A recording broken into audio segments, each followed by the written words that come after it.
말씀 한 군데를 보면서 오늘 말씀을 열도록 하겠습니다. 사도 바울의 말씀인데 고린도후서 13장 4절의 말씀입니다. 이 말씀을 보면 예수님께서 이 땅에 사람으로 오셨는데 예수님도 약한 사람으로 오셨다는 것, 그리고 그 말씀을 하시면서 예수님의 사람들은 약할 수밖에 없다, 여러모로 약한 존재라라는 사실을 말씀하고 있습니다.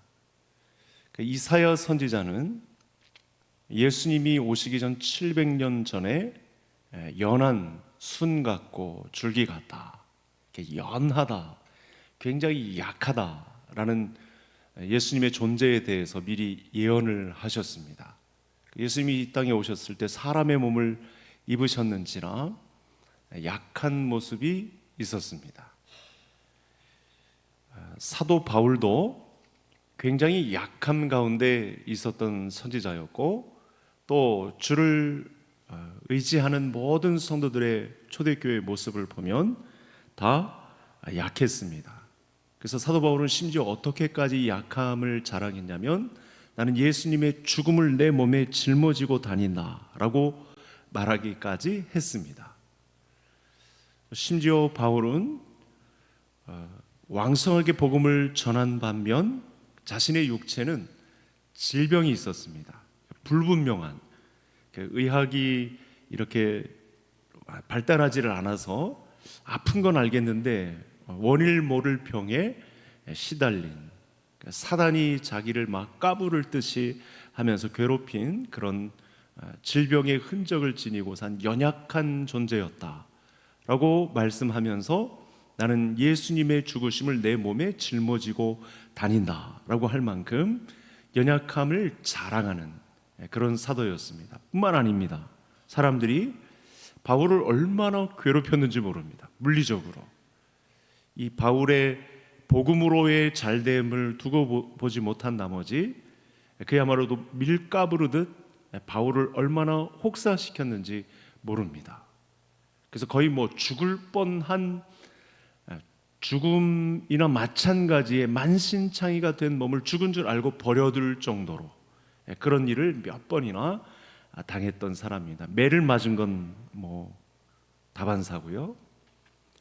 또 자연재해도 연약한 바울을 얼마나 또 혹사시켰는지 모릅니다. 대표적으로 유라굴로 강풍 같은 경우는 바울을 비롯한 많은 죄수들, 배에 탄 모든 상인들, 모든 사람들에게까지 인간이 얼마나 연약한 사람인가에 대해서 기록을 해놓았습니다.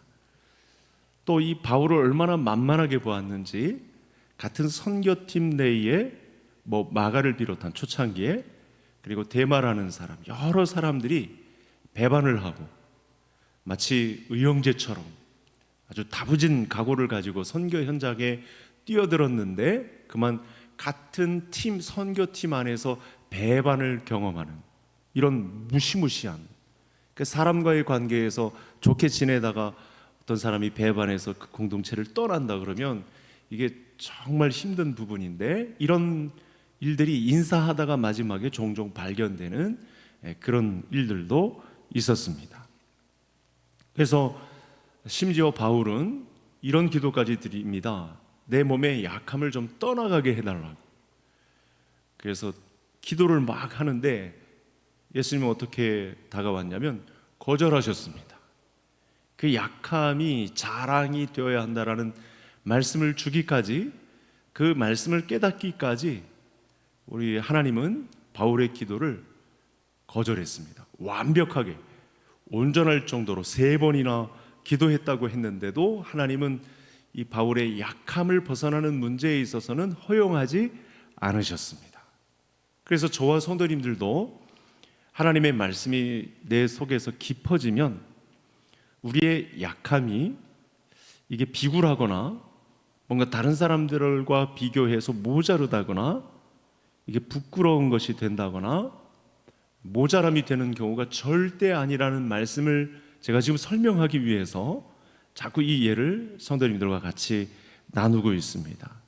그러면서 하나님께서 바울에게 주신 말씀이 이렇게 나타나죠.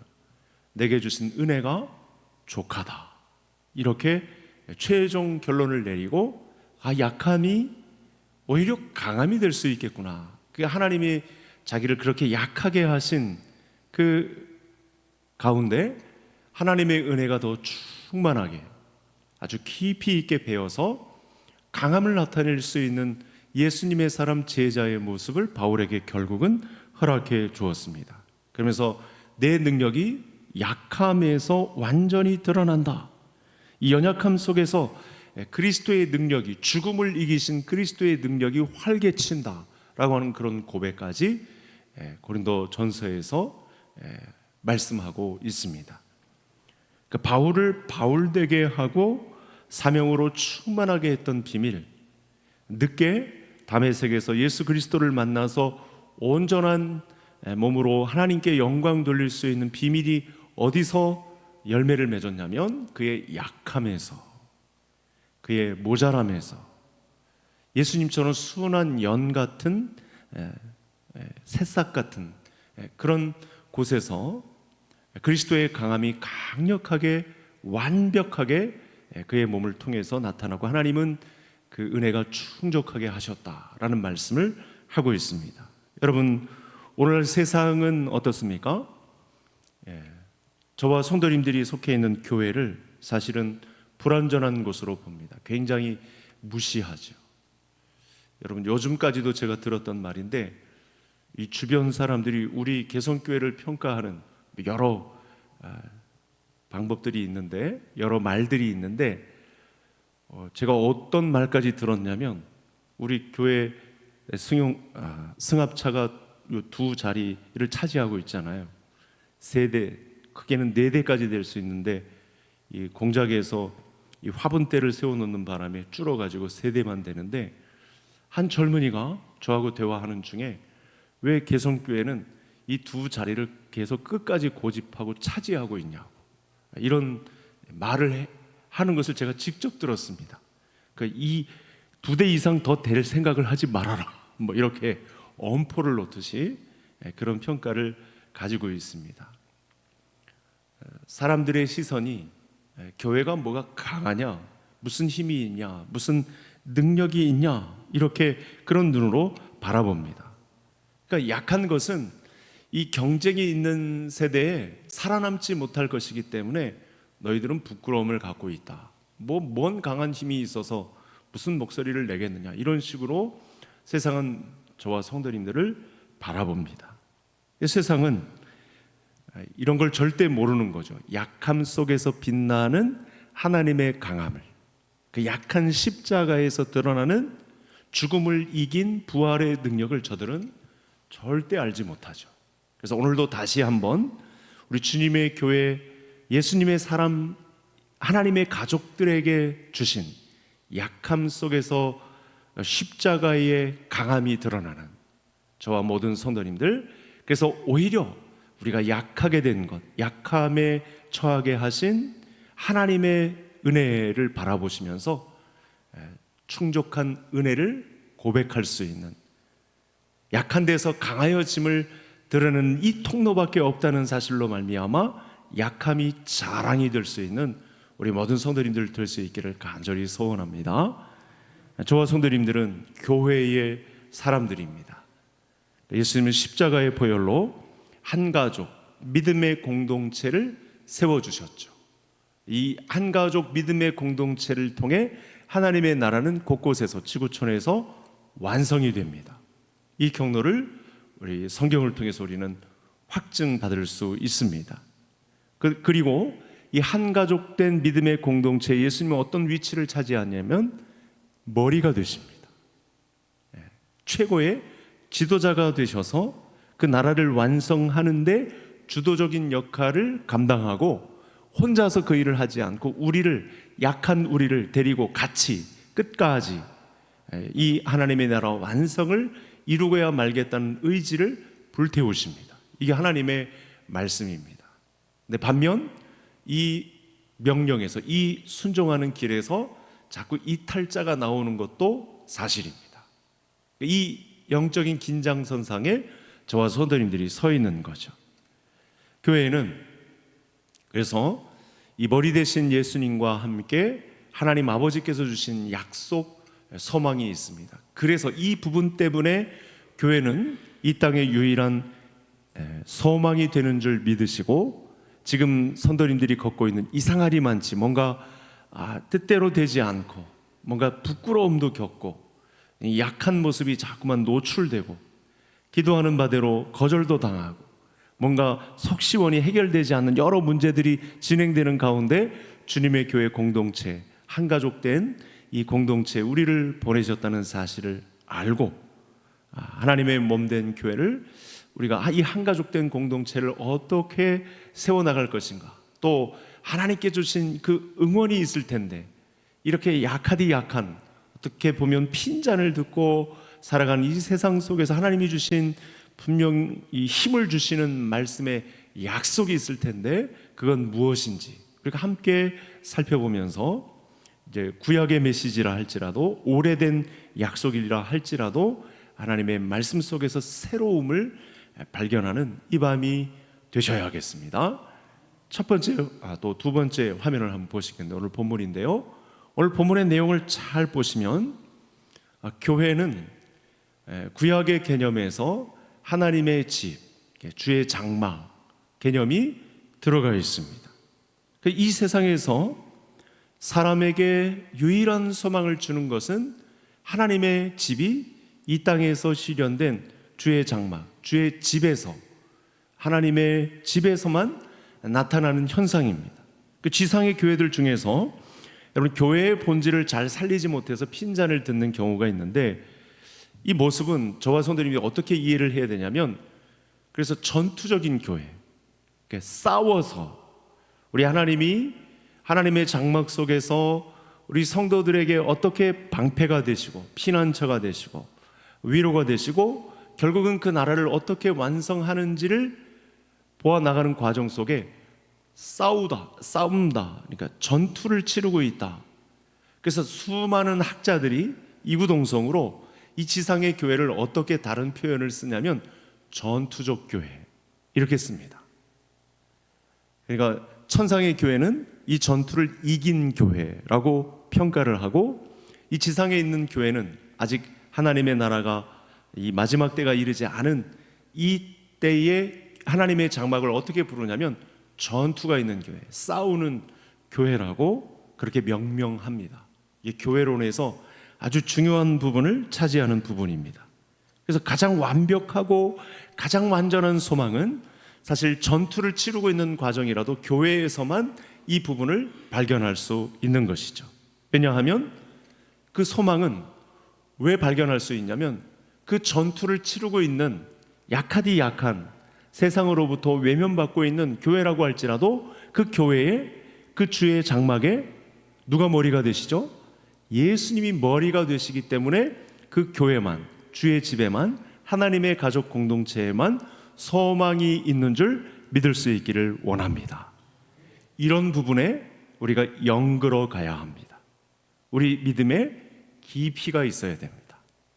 왜 교회가 이렇게 허름하고 볼품없고 많은 사람들에게 외면받고 찾지도 않는 그런 세대가 계속 진행되고 있는 것 가운데 왜 소망이 될 수밖에 없냐, 다시 이 말씀을 불러올 수밖에 없냐, 바로 이 약하디 약한 연한 순 같은 이 교회가 바로 예수님이 머리가 되셔서 통치하고 계시기 때문에 우리는 주의 장막을 사랑해야 할 줄로 믿는 것이죠. 여러분, 제가 주례를 하는 과정 속에 신랑의 친구들이, 제가 주례를 하러 왔는데도 중간에 그 순서를 넣었어요. 신랑 친구들 대표가 나와서 뭐라고 하냐면, 그 친구 이름이 재환인데 그 신부에게 부탁을 하는 거예요. 신부님, 우리 재환이를 토요일이면 꺼내주셔서 우리와 축구할 수 있게 해주세요. 이 우리의 유일한 소망입니다. 이렇게 부탁을 하는 거예요. 얘는 이제 당신의 남편이 될 것이지만 우리에게 약속을 해주세요. 얘는 토요일마다 우리와 함께 축구장에서 축구를 해야 할 존재입니다. 이건 우리의 소망입니다. 편지의 내용이 그거예요. 여러분, 실제로 사실은 세상 사람들이 취미 삼고 있고 그들이 주목하고 있는 모든 곳에 주가 있어요. 집이라고 안연하게 여기는 그 끈이 있어요. 근데 이렇다는 거죠. 세상 사람들의 결국은 뭐 그 취미라든지 그들이 주목하고 있는 모든 일이라든지 뭐 만몬이든지 그게 사회에서의 성공이라든지 그게 그들의 끈이고 그들의 소망으로 여기고 있는 것입니다. 그 성도님들께서 여러분 어디를 가면 행복한지, 어디를 가면 내가 완전해짐을 고백할 수 있는지, 내가 어디에 소망을 두고 있는지, 이거 오늘 결정을 내려야 된다는 것입니다. 주님의 교회에 이 밤늦은 시간까지 나오면서 하나님 앞에 기도자로 섰을 때 이 마음을 반드시 가져야 된다는 거죠. 그만큼 우리가 교회를 사랑하고 약하디 연약한 이 교회를 통해서 나는 어떤 믿음의 사람으로 서야 할지를 결정해야 된다는 거예요. 방금 그 화면 다시 한번 보여줄까요? 10절 84편 10절 밑에 구절 같이 읽겠습니다. 주의 궁정에서의 한날이 다른 곳에서의 첫날보다 나은즉 악인의 장막에 사는 것보다 내 하나님의 성전 문지기로 있는 것이 좋사오니. 저와 성도님들이 오늘 전투를 치른 이 현장은요, 주의 궁전을, 주의 장막을 신경 쓰지, 하나님의 공동체를 전혀 신경 쓰지 않고 내가 이 세상을 향해서 마음 쏟는 그곳에 몰두하도록 저와 성도님들을 시험한 한날이 되었을 거예요. 그런데 감사하게도 주의 전에 모여서 이렇게 기도자로 섰을 때 우리는 교회를 주의 정막처럼 아름답게 가꾸어가는 이 믿음을 모아주시는 이 밤에 성도님들이 될 수 있기를 간절히 소원합니다. 교회는 하나님께 예배하는 장소이기 때문에 주의 전의 개념이 들어가 있습니다. 성전의 개념이 흠씬 풍기는 그런 곳이죠. 그래서 예수 그리스도를 모신 사람들의 모임이 성전이고요, 사실은 교회입니다. 그리스도를 믿음의 주요 온전케 하시는 부리심을 고백하는 성도들의 모임, 이것을 주의 장막이라고 하는 것이고, 예수님은 실제로 마태복음 16장의 그 실체를 교회라고 그렇게 밝혀서 우리에게 선물로 주셨습니다. 그러기에 성도는 교회당인 성전과 우리 몸의 육체인 성전을 거룩하고 구별되게 우리 하나님이 원하시는 믿음의 공동체로 세우는데 주님의 교회를 사랑하는 이 마음이 영글어가는 이 가을이 될 수 있기를 간절히 소원합니다. 다음 화면을 보시겠습니다. 이게 지금 이 고라자손이 주의 성전을 사모하면서 평상시에 하나님께 기도자로 서 있던 첫 번째 마음이었고요, 두 번째는 이 마음입니다. 이 교회를, 주님의 교회, 주의 성전을, 주의 장막을 사모하고 사랑하고 아끼고 모이는 사람들에게는요, 결국은 복이 있대요. 하나님 나라의 복이 이 사람에게 있다고 합니다. 여러분, 시편에는 여러 고라 자손의 시가 여러 편 기록되어 있습니다. 우리가 그들의 정체를 좀 알 필요가 있는데, 뭐 이런저런 소리를 하는 사람들도 있는데, 이때의 시편 84편의 고라 자손은 과거 민수기에서 모세를 배반하고 그래서 삼킴을 당했던 그런 자손들인데, 그 자손들이 살아남아서 다윗의 시대에 다윗이 어떤 필요를 느꼈냐면 하나님의 전에서 찬양하는 자들이 필요하다, 이렇게 판단을 하고 거기에 악사, 그리고 악기를 다루는 사람, 찬양 대원들, 이렇게 음악과 관련된 사람들을 모집했는데 그때 고라 자손들이 많이 참여를 합니다. 그래서 이 하나님의 장막의 아름다움이 얼마나 큰지에 대해서 독보적입니다. 이 고라 자손들이 하나님의 찬양대를 맡았으니까 여러분, 성전에 거한다는 것, 이 부분에 관해서 연구를 한 사람들이죠. 특별히 이 다윗이 도와서 솔로몬 때 완성된, 아직 회막에 거하지만 이 하나님의 말씀을 가지고, 주시는 말씀을 가지고 곡조를 써서 이 하나님을 찬양하는 문제에 있어서 연구를 했었는데 어떤 제목이 나왔냐면 성전의 거함이 우리에게 복이다, 이렇게 말씀을 한 것입니다. 그러니까 고라자손은 성전에 거하는 자가 복을 누림이 어떤 것인지에 대해서 안 거예요. 이걸 가사로 써서 곡절을 섞어서 하나님의 전에서 찬양을 드렸던 것입니다. 여러분, 왜 주의 집에 거하는 자들이 복이 있을까요? 저는 크게 두 가지로 보는데 결국은 같은 건데 저를 한번 따라해 주시기 바랍니다. 성전에서 구원의 복이 흘러나오기 때문에. 그렇습니다. 성전은 곧 예수님을 말씀하죠. 예수님 자신을 가리킵니다. 거기서 또 혼자 거하지 아니하시고 주의 백성들과 함께 머리가 되셔서 우리를 지체 삼으신 예수 그리스도의 마음이 이 성전에 배어 있는 것입니다. 그래서 이 성전에 거하는 자들은 하늘의 복음을 들을 수가 있고요, 하늘의 소식이 자기의 소식이 될 수 있고 하나님과의 깊은 만남을 가질 수 있습니다. 이것이 복입니다. 제가 주일날 말씀을 드렸나요? 하나님의 어전 회의에 참여한 것입니다. 엄청난 은혜의 복음을 들을 수 있는 그 구원의 복이 이 하나님의 성전에서 흘러나오기 때문에 고라자손들이 이를 찬양한 것이고 이것이 그들의 강함이 되었던 것입니다. 여러분, 이 구원의 복 안에는 어떤 문제가 있죠? 그동안에는 꼼짝없이 사탄에 붙들려서 이 마귀의 종이 될 운명이었는데 하나님께서 그들을 자녀 삼으심으로 하나님의 친백성이 되게 하셔서 하나님 나라의 주인공이 되게 하신 것. 여러분, 이것보다 더 큰 복이 어디 있겠습니까? 주의 장막에 거하는 자는 사탄의 종되었던 신분에서 하나님의 자녀가 되는 신분의 변화를 겪은 것입니다. 이 복이 큰 복인 줄 믿고 계속해서 주의 전을 아름답고 또 사랑해서 주의 전을 가꾸어가는 우리 성도님들 될 수 있기를 바랍니다. 여러분, 성전에 거하면 그래서 인생의 갈증들은 쉽게 해결됩니다.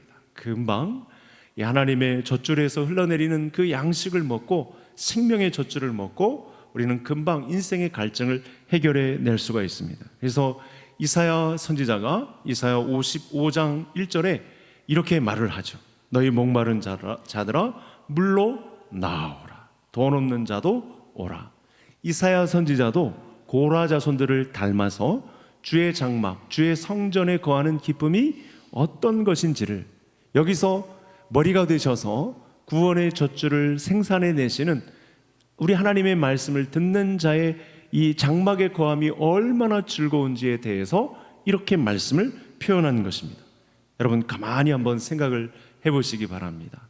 여러분, 우리가 어디서 하나님의 어전 회의에 참여할 수 있겠습니까? 우리가 어디서 생명의 말씀을 들을 수 있겠습니까? 우리가 어디서 우리의 영의 양식을 체험받을 수 있겠습니까? 우리를 살리는 생명의 젖줄을 어디서 빨아먹을 수 있겠습니까? 여러분, 예수님이 값주고 피 흘리신 주님의 교회만이 이와 같은 놀라운 은혜를 저와 성도님들에게 주심을 믿을 수 있기를 소원합니다. 여러분, 오늘도 제가 한 집사님 가정에서 신방을 했는데 이 집사님은 주의 성전을 중심으로 새벽부터, 그래서 일찍부터 정돈을 하고 3시 반에 일어나신대요. 그래서 주의 전을 사모하고 교회에 와서 예배드리고, 이분이 종종 표현하는 표현이 있어요. 다른 분들은 잘 안 쓰는데 성령님과 동행한 부분에 관해서 말씀을 자주 하세요. 그건 몸으로 체득한 거죠. 주의 전을 사모한 오랜 연륜 속에서 성령님과 자기와 함께 하심에 대해서 증거하는, 신방할 때마다 그런 고백을 감당해 내십니다. 그래서 이렇게 최종 자꾸만 말을 해요. 당신은 아무것도 바랄 것이 없다고, 나는 빨리 하나님 불러가셨으면 좋겠다고 그렇게 말을 합니다. 여러분, 이것이 몸된 교회 안에 거하는 성도의 가장 큰 복이 됨을 믿을 수 있기를 바랍니다. 여러분, 우리가 더 나아가서 여러분, 이곳에서는, 주님의 교회 안에서는 모든 것이 은혜고 모든 것이 평강이고 세상 어느 곳에서도 맛볼 수 없는 하나님 아버지, 우리의 형제 되신 그리스도의 사랑을 맛볼 수 있는 주의 안식처가 된다는 사실을 믿으시기를 바랍니다. 마지막 화면을 한번 보시겠습니다. 오늘 5절의 말씀인데 7절에서도 이 표시를 한 힘을 얻고 라는 말씀이 나옵니다. 여러분, 주의 성전에 거하는 사람은 하나님으로부터 놀라운 힘을 얻어요. 아까 제가 연약함이라는 단어를 성도님들에게 설명하면서 오늘 말씀을 시작했는데, 주님의 교회에 우리가 왜 소속되고 주의 전을 왜 사모하고 이곳을 사랑해야 되는지, 우리가 세상에서는 약함에 처하고 참 부끄러움도 당하고 실패를 경험하고 핀잔도 겪고 하는 일들이 다반사인데 왜 우리가 주의 전을 사모하는 사람들이 되어야 하느냐? 여러분, 여기서는 우리 하나님께서 저와 성도님들에게 독특하게 안겨주시는 신비한 힘이 제공되기 때문에 주의 전을 사모해야 될 줄로 믿습니다. 그래서 고라자손은 지금 성전에서 기도를 드리고 있는 거예요. 기도를 통해서 9절에 방패이신 하나님을 만납니다. 우리의 보호자 되신 하나님의 놀라운 은혜를 힘이 되신 여호와 하나님을, 자기의 보호자가 되신 하나님을 고백하죠. 여러분, 야곱의 세 번째 아들 레위 자손의 레위의 증손자들입니다. 거기서 이제 고라가 등장을 하는데, 아론에게 도전하고 모세와 아론에게 도전해서 반역을 일으켰다가 땅바닥이 갈라져서 멸망케 되는 그런 과정이 있습니다. 여러분, 이런 치욕스러운 과정을 조상들이 안고 있다고 하면 움츠려 들고 뭔가 꺼내고 싶지 않고 뭔가 좀 감추고 싶은, 이스라엘 영내 안에서 가장 불명예를 안고 살았던 자손들이 누구냐면 고라 자손들이에요. 뭔가 내세울 게 없는 사람들이에요. 굉장히 그 조상들의 역사가 그야말로 부끄러운 역사를 안고 있는 사람들입니다. 그런데 여러분, 지금 다윗 시대에 이르러서는, 오늘 본문 안에서 찬양을 하고 있는 이 다윗 시대에 이르러서는 여러 집안, 여러 지파들보다 더 뛰어난 그런 지파로, 그런 집안으로 지금 도드러지게 이 고라의 자손들이 나타나고 있다는 사실입니다. 그건 무슨 이유에서일까요? 과거에 조상들이 잘못을 한 경험이 있다 할지라도 그걸 그 당대의 일을 거울로 삼아서 부끄러울지라도 그 일을, 이 조상의 일을 기억하고 이제는 하나님의 전을 사모하고 하나님의 집을 이렇게 섬기는 일에 있어서 문지기로라도,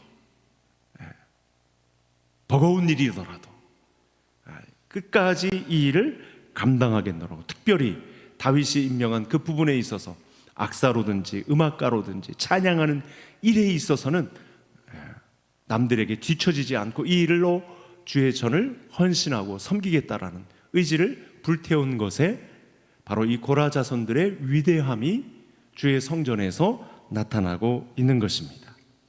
여러분, 불명예를 오히려 명예로움으로 바꾼 사람들이 고라 자손들이 된 것입니다. 그랬더니 방패가 되어주신, 방어막이 되어주시는 하나님의 은혜를 이 고라 자손들이 맛보게 되었다, 이렇게 기도하는 가운데 찬양하고 있는 그런 모습이 84편에 나타났습니다. 여러분, 고라 자손처럼 불명예스러운 과거에 역사가 있었을지라도, 사람들에게 꺼내기가 부끄러운 과거사가 있었을지라도 교회를 사랑하고 교회를 가까이하고 사모하고 사랑하는 교회의 사람이 되었을 때 하나님이 안겨주시는 방패막이, 보호막이 저와 성도님들에게도 동일하게 드리워지는 그런 은혜가 있으시기를 간절히 소원합니다. 여러분, 하나님이 힘을 주셔서 심지어 오늘 우리가 잘 헤아릴 수 없는 시온의 대로가, 그러니까 어떤 막힘도 잘 안됨도 가다가 방해받는 모든 일 가운데서도 하나님은 그 나라의 주인공이 되게 하시겠다라고 하는 강력한 의지를 시온의 대로라고 하는 탄탄대로를 우리에게 말씀해 주셨어요. 어떤 자들에게? 주의 성전을 사모하는 자들에게. 예수님이 우리에게 교회를 선물로 주심에 관해서 이 교회를 통해서 하나님의 나라를 완성해가는 길에 저와 성도님들을 하나님 나라의 가족으로 부르신 이 공동체를 통해서 이 일을 완성하겠다고 오늘 말씀을 주셨습니다. 그래서 교회는 하나님이 강력하게 일하시는 곳입니다. 하나님의 약속을 믿는 믿음을 따라서 세워지고 또 하나님이 주도적으로 행하시는 가운데 연약한 사람들을 참여시키셔서 이 일을 반드시 완성하겠다고, 소망이 되어주겠다고, 그렇게 움츠린 좀 먼 발치에서 저자세로 아직 중앙으로 오지 못하고 있는, 재고 있는, 떨고 있는, 불안하고 불확실한 미래에 관해서 줄 서고 있는 우리들조차 불러서 이 일의 완성자로 삼으시겠다고 오늘 말씀을 통해서 의지를 먼 구약시대의 고라자손 다윗 시대에 주신 이 말씀을 오늘 우리에게까지 허락하시면서 주님의 교회를 세워가겠다, 교회가 유일한 소망이다, 이렇게 말씀해 주심에 따라 주의 장막을 사모한 자의 복이, 시온의 대로가 저와 성도님들의 것이 되기를 주의 이름으로 축복합니다. 우리 말씀 따라 한번 기도하겠습니다. 오늘 주신 말씀을 가지고 우리 하나님 앞에 기도하겠는데, 기도의 가장 빠른 응답은 하나님의 말씀을 중심으로 기도하는 것입니다.